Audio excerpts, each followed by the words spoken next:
Buying a house. Buying a house is a big expenditure and most people can't afford to do that. So they have to take out a loan to finance the purchase of their house. Most lending institutions require at least a 10% deposit on a purchase of a house, and then they require that you take out a mortgage loan to finance the rest of the house. The rates at banks vary, and you want to be careful to shop for the best rate so that you know you're paying the least amount possible for your house. As an example, Pete and Carol bought a house that cost $123,500. The bank wanted at least 10% down payment before they would consider a loan. A 10% down payment would be $12,350. They decided to make a slightly larger down payment of $13,500 and borrow $110,000. They went to several banks, and this is what the banks offered. Bank A offered 10.50% for a 15-year loan. Bank B offered 10% for a 15-year loan. Bank C offered 10.75% for a 30-year loan, and Bank D offered 10.50% for a 30-year loan. Pete and Carol wanted to make sure they were getting the best possible deal for their house. To see how much each of these loans would actually cost them, Pete and Carol consulted a chart that let them know how much their payments would be. When we looked at the 10.5% interest rate for a 15-year loan, we used the chart coming down the annual percentage rate to 10.50%, and we move over to the 15-year loan. And we find out the cost of the loan would be $11.05 per $1,000 of value.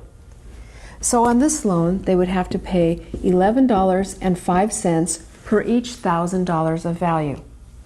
They know they're borrowing $110,000, so if they divide this number by 1,000, they find out they need 110 units of this payment.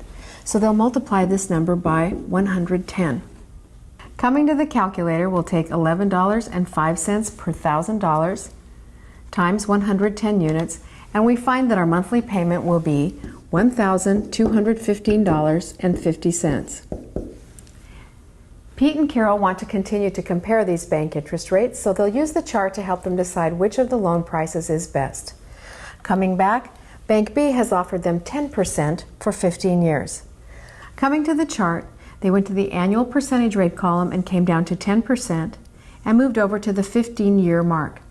They found they would have to pay $10.75 per $1,000 of their loan. So they'll take $10.75 times 110 units.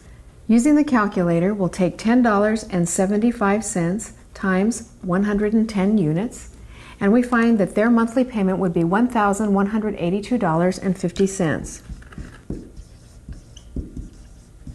You can see there's already a substantial savings every month.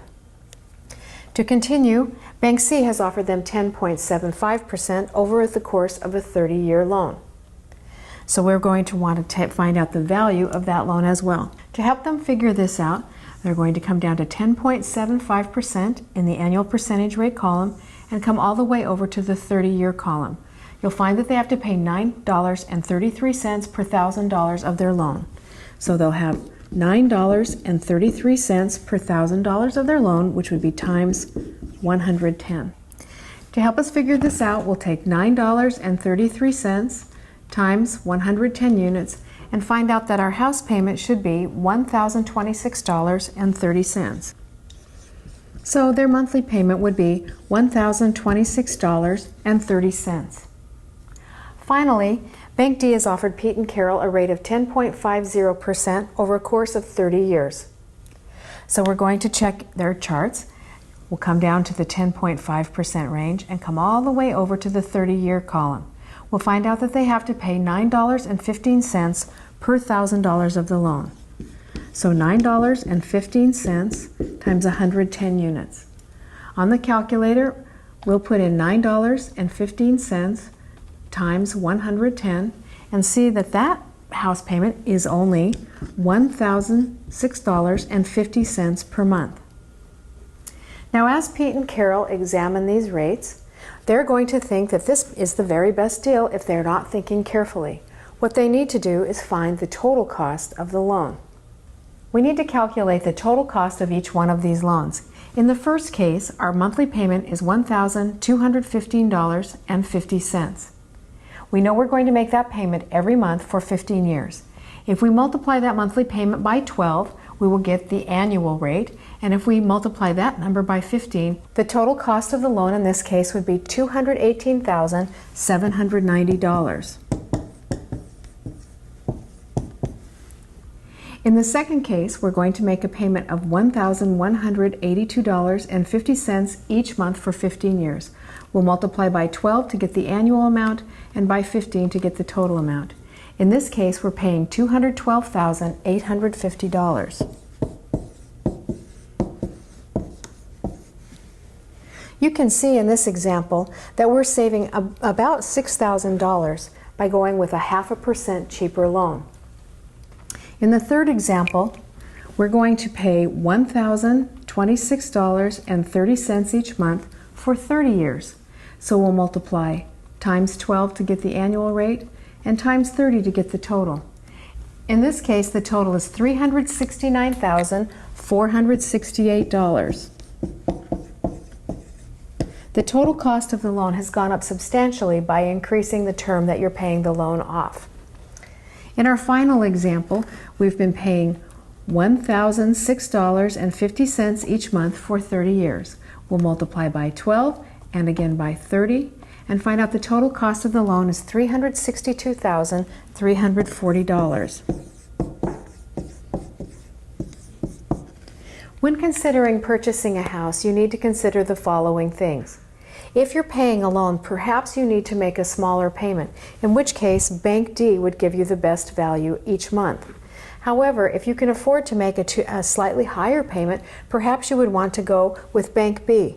The total cost of your house would be $212,850, where in this case with the lower payment, the total cost of your house would be $362,340. It's a decision that needs to be made carefully with a lot of consideration for your current state of your finances. When you're making a very large purchase, like buying a house, you want to shop for the best possible loan. Let's just consider the difference in Bank C and Bank D.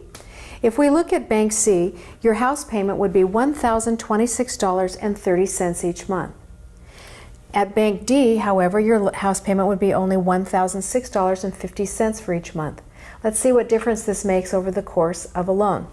Our monthly payment at Bank C would be $1,026.30, and our payment at Bank D would be $1,006.50. The difference every month would be $19.80. Over the course of the loan, that can amount to quite a bit of money. We'll multiply this by 12 to see how much we would save every year, and by 30 to see how much we would save over the course of the loan. We see that we would save $7,128 over the course of the loan. That is a big savings, especially when you consider the difference in the rates is only 0.25%. It's very beneficial to you to shop around and get the best possible rate that you can. It will result in a large savings in the long run. Please pause the video now and complete the problems in your workbook. When finished, press play, and we'll continue with the next lesson.